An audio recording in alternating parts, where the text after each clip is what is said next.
একটা কথা আজকে দাঁড়িয়ে বলবো, ও ধর্মের কথা তুলে গেছে তো, ও ধর্মের কথা তুলে ওকে জবাব দেবো। ওর পিসি কি বলেছে মনে আছে?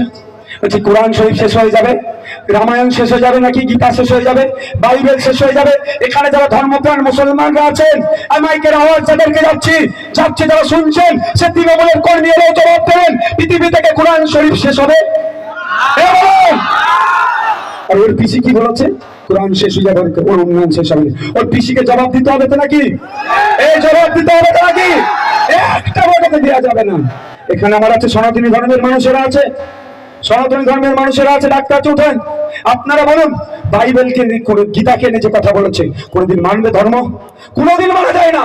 তাই ধর্মপ্রাণ মানুষকে বলবো, যেভাবে কোরআন শরীফকে অপমান করেছে ঠিক একইভাবে বাইবেলকে অপমান করেছে, গীতাকে অপমান করেছে। মানে ধর্মপ্রাণ মানুষ, এই ভাঙড়ের মানুষ, যাদবপুরের মানুষ, এই অভিষেক ব্যানার্জির পিসিকে জবাব দিয়ে আমরা দেখিয়ে দেবো।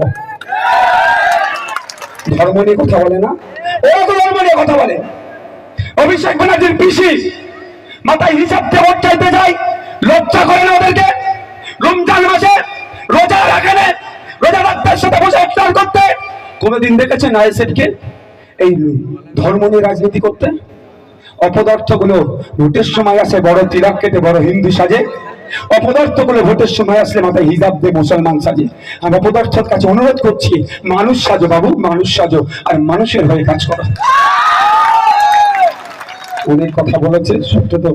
আমাকে কয়েকজন কোশ্চেন দিয়েছিল, বলে উত্তর দিয়েছিলাম। ব্যাপারটা হচ্ছে কি বলছে, 30 কিলোমিটার রাস্তা করে দেবো, উন্নয়নের বলিয়া ওড়াচ্ছি এবার নাকি ভোট দিলে। তো যার পিসি বলেছিল 2021-এ ক্ষমতায় আসলে ডবল চাকরি দেবো, চাকরি তো দূরের কথা, পুলিশকে দিয়ে কামড় করাচ্ছে, তার বাবার ভাইপো নাকি বলছে 30 কিলোমিটার রাস্তা করে দেবে।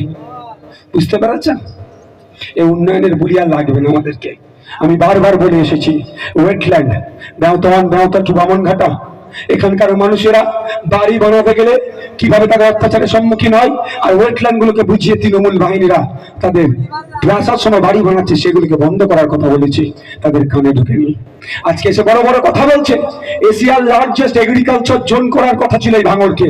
এশিয়ার লার্জেস্ট এগ্রিকালচার জোন তৈরি করলে এখানকার সবজি বিদেশে যেত, বিদেশে গেলে বিদেশ থেকে ডলার আসতো, এই ভাঙড়ের কৃষকদের হাতে উঠতো।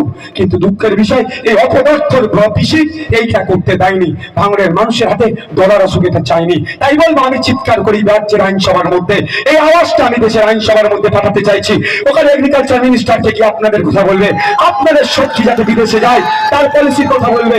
আপনাদের সবজি বিদেশে গেলে, দুবাইয়ে গেলে, কানাডাতে গেলে, ইউরোপে গেলে, আমেরিকাতে গেলে, আপনাদের সবজি যখন বিদেশে যাবে, আপনাদের ভাঙড়ে তখন ডলার ঢুকবে, ভাঙড়ের বাসীর হাতে তখন কৃষকদের হাতে দুটো টাকা বাড়বে।